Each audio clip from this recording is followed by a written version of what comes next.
Good morning. My name is Pearl Kupe, and I'm representing three organizations, Christian Leaders Forum.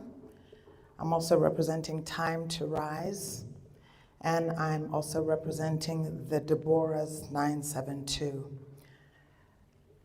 And I'd also like to thank you for the opportunity to present. And I'd like to say from the outset, I'm very optimistic that our submissions will be taken in.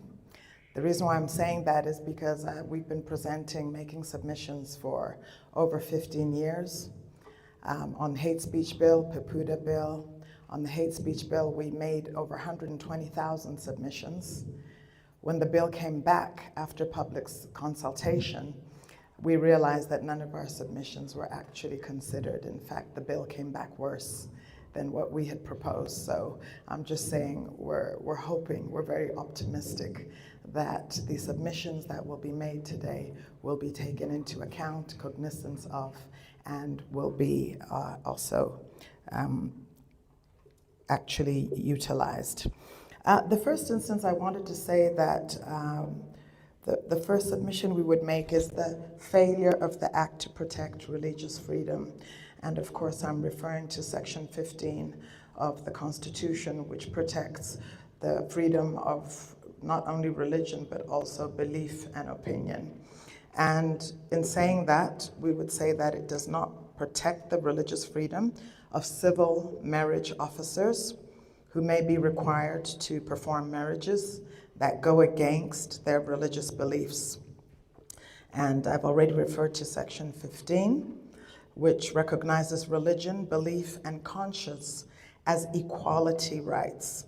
And this means that discrimination that is based on any of these grounds is deemed automatically unfair, i.e. unlawful.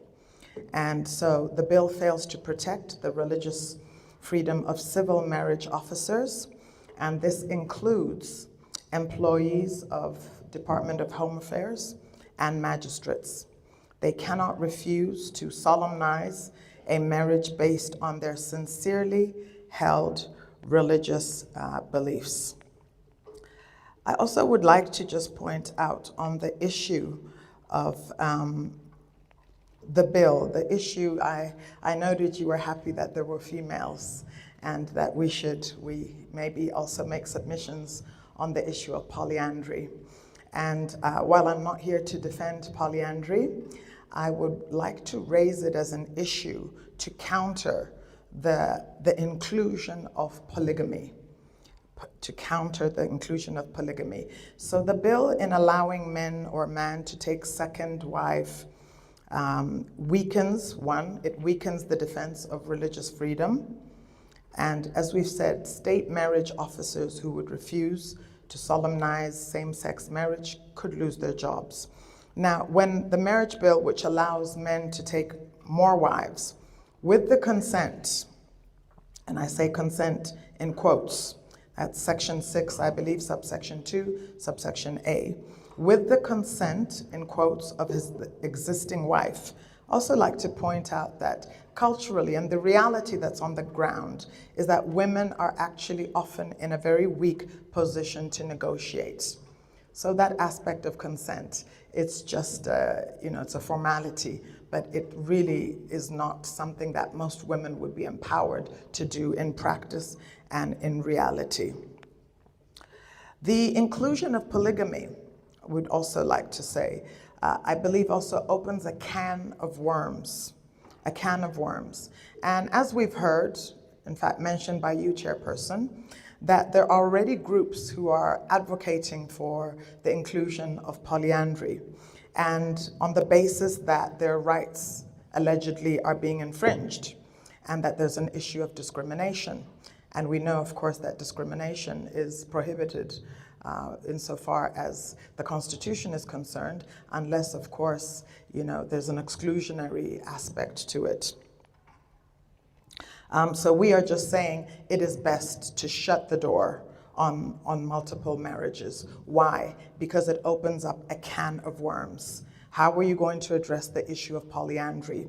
And it doesn't stop there. and multiple marriages set up, coexisting. As we've already heard, there are already submissions beyond polyandry, that other proposals are being made even now. I would also like to say that overall, it is our submission that the bill is too liberal in nature. It is too liberal. It is opening up the nation to a lot of issues. Where do we stop is the question. It's being alleged that the bill's aim is to provide equity. Where does the buck stop?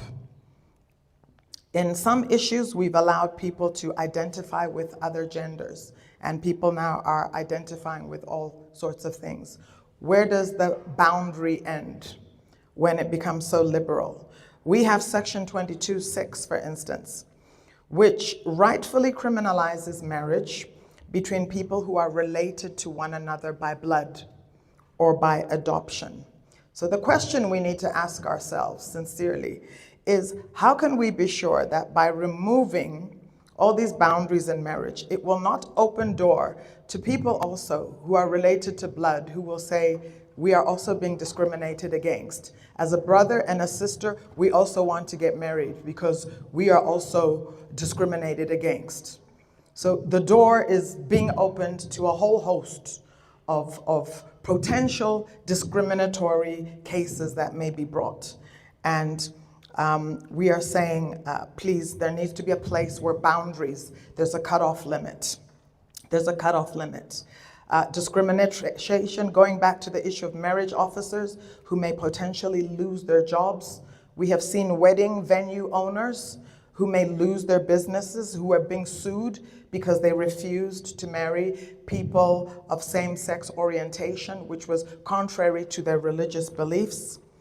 The protection that is being afforded to the pastors, Section 11, subsection 4, is really very minimal.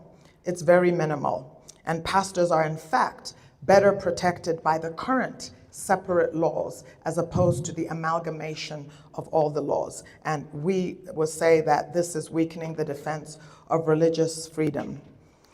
In conclusion, I would just like to say that the proposed Marriage Act also really is driving towards the restructuring of the family. It is restructuring the family, and while we agree it is important to recognize rights, we would also say it's important to also protect the family institution. As African people, we are pro-African. We believe in Ubuntu, we are family-oriented, we believe in the extended family. And the act, in terms of the way it is currently being implemented, is now positively contributing to the dissolution and the disintegration of the family. And while the state must recognize, yes, different moralities, the rights of children must be preeminent. The rights of children must be preeminent. What research has shown that what is best for children and in the protection of children's rights is that children will thrive in environments where they have their fathers and mothers in a home together.